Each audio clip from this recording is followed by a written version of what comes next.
Question of the day. Is jazz dying? How has the jazz scene faded in the last 30 to 50 years?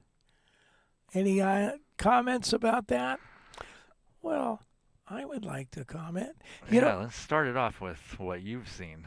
okay, well, Man, there was a time when, number one, a club gig, you can have a club gig and you could play that gig 5 nights a week. And I remember seeing an organ trio down in Covina. They played 5 nights a week, and they were playing jazz. They were playing pop things too, but jazz was in the mix. It was in the mix.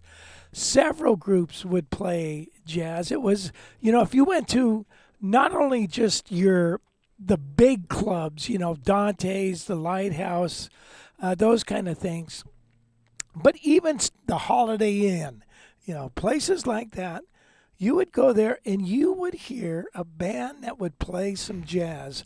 A lot of times they'll play the first set jazz, or first couple of sets, and then they'd break out the pop tunes and stuff.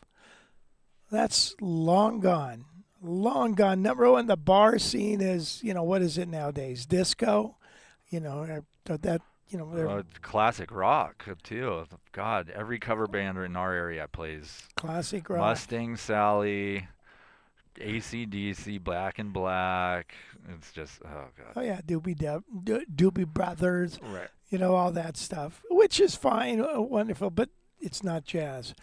What is keeping jazz alive? And I tell you, it's the colleges, and it has been that way for a long time.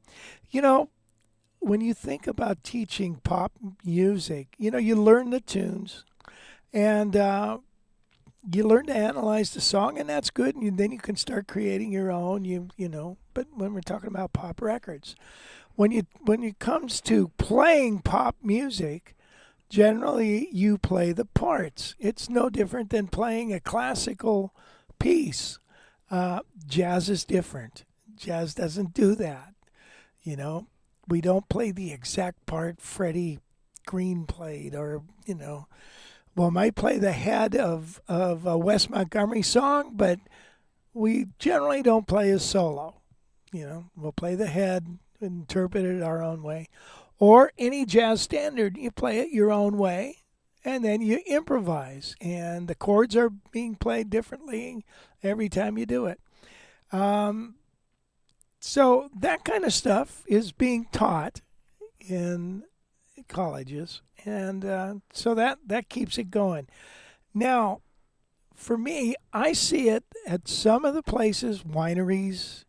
Some places might play some jazz every once in a while. You're lucky to get a gig once a month over here at this place, or over here once a month. We're going to have you in, and it's like, really, I don't know how you can really. You really got to be a marketer to get enough gigs to really hone your chops. I mean, it's rough. Whereas, like I said, back in the day, you could actually get a gig and play 5, 4, 3, 6 nights a week, at the same place without schlepping your crap all over the place. I saw an ad on Facebook the other day. I get bombarded by like musicians, like how to get the gig. Buy this little course. It's like Oh, $7 or right? And the one I saw yesterday was interesting because it was like screw trying to get gigs at the bars. Like they're gonna just keep calling the same people they always call. The real money is in private parties, Of course, yeah. and then they'd give you this thing of how to just put up this thing that you're available for private parties, and it's like, yo, people will just start contacting you. You don't even have to. So they have some system all set up for private parties, and they say it's a good market. Yeah, also house concerts. Yeah, those are coming back. Oh, yeah, yeah. Now, I was talking to Jim, who's usually on this feed, and he was saying that his group, they're kind of a folksy, I don't know how to explain that group, but they're really vocal tight.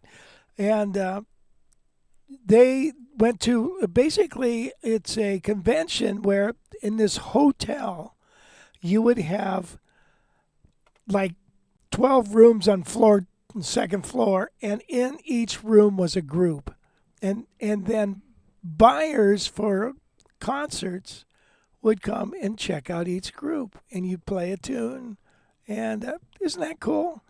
um, that kind of thing works. I guess it's pretty neat. That's the first I've ever heard of anything like that, but it could be pretty cool. I find the best way to get a gig is to create your own.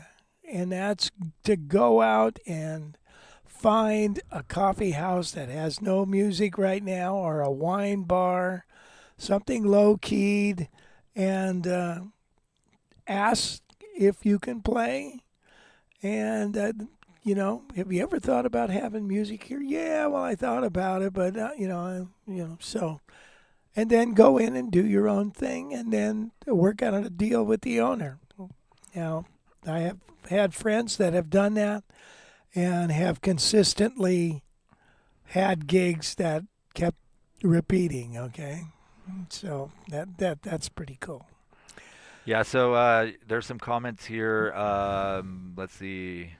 Don says KC Jazz is still very strong. Lots of clubs and jams in Kansas City. Let's Nice. see. Guitar Vokes says playing 5 a week was true for rock bands also back in the 70s. Absolutely. Much more live music in general.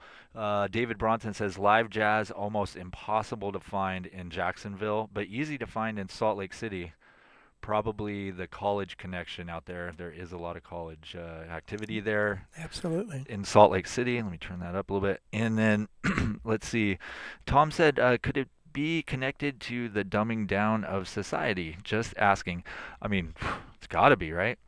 To an extent, because at least musically, like the popular music has been just severely dumbed down, and more people like it. So, uh, let's see. Jim said he is here, by the way. Michael Murray says country clubs are a possibility, but also probably limited to 1 or 2 nights a month. Let's see. This create a gig works idea during the holidays. Let's see. A couple other people popped in too. Let's see. Brian F. Over in the UK. What's up, Brian? Good to see you. And then Brandon Gilbert down in High Point, North Carolina.